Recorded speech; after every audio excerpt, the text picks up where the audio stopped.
This is TWiT. It's public domain day. I think Yes, today, it was. right? January 1st was public domain. January 1st, right. So I tried to take a couple of them. I put them into Notebook LM, and I said, write me a 1-hour TV script. It didn't do very well. No. So, as you know, works from 1929 are now public domain. Sound recordings from 100 years ago, because they get a little special deal, 1924 are now public domain. That means I can play them without fear of getting no, you're still going to get taken down. You think It's still going to happen. Try it. So do you know remember, do you know what January 1st also is, though? What? While we're loading this? Yeah. It's the official birthday of every horse in America. you know, a funny thing happened in my calendar. I had 128 birthdays on January 1st. All horses. It's not just horses. It's anything that doesn't have an official birthday. So I'd never seen this before. I've never seen it in January 1st. Like before. for what? For your toaster? It was software. It was a whole bunch of stuff. What?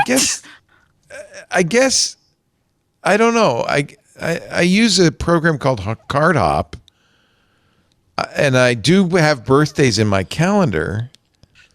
I don't know. Here, let's. I think I can show it. I don't think there's anything completely private in here. Oh, I have to turn on. I turned off birthdays because it was so annoying. Let me turn them back on.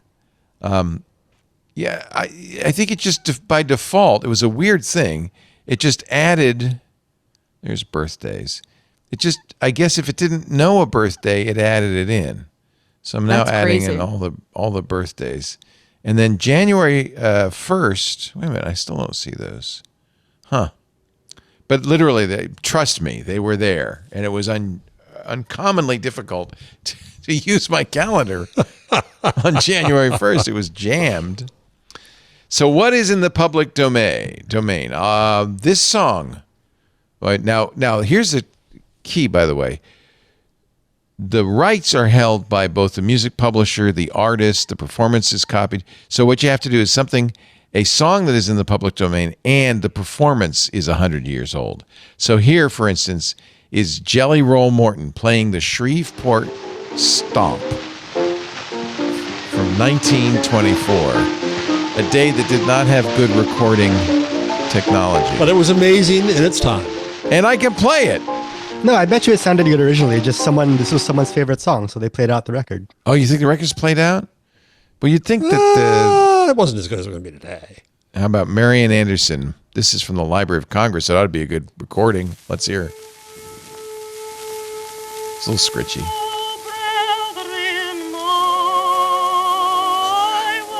How come? So do you ever wonder when you look at old movies or hear old songs or look at pictures of old people from 100 years ago, like, were they like us, but they just... Well, to say it as a radio guy, if you were taught in radio in 1930... To talk you would have like had this. Exactly, an entirely different voice. But the person inside talking in that funny voice would be like me, like a human. Like a bean. Like a human being. Like a human being. Books, A Farewell to Arms, Ernest Hemingway's. So it's going to be early Ernest Hemingway, early William Faulkner, The Sound of the Fury. I put Sound of Fury into Notebook LM and had it write a script. Oh. And then realized, of course, it uses the N-word, so I killed that immediately. Yeah. I really liked that novel. I wrote a paper about that in school. I put all Quiet on the Western Front in, and there wasn't enough dialogue for it, so it doesn't know how to make the dialogue. Oh. Some early Mickey Mouse movies. The earliest was last year, but now there's some more Mickey Mouse this year. Yeah, in fact, the Different first Mickey Mouse talking is now in the public domain. He first talked in a movie called The Carnival Kid.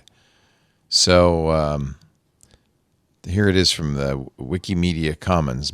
Can I play this? I feel like Disney's going to go after me anyway. The Carnival Kid. I guess it's a silent movie. There we go. Now I have to say, I do like seeing these old movies. Here's Mickey.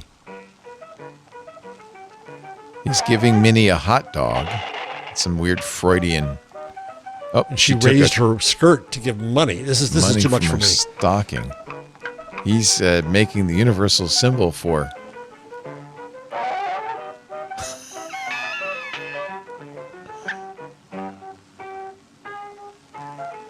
Jeez. All right. That's now in the public domain. Aren't you glad? But I imagine in 1929, this was kind of amazing to hear these. I don't know. I don't know what people were like back then. Were they like us? Hey, it's Leo Laporte. Hope you enjoyed this little snippet from our show this week in Google. For the full show, you can either go to our website, twit.tv/twig, or find Twig in your favorite podcast client. And, of course, there's links right below, somewhere down there, for more information.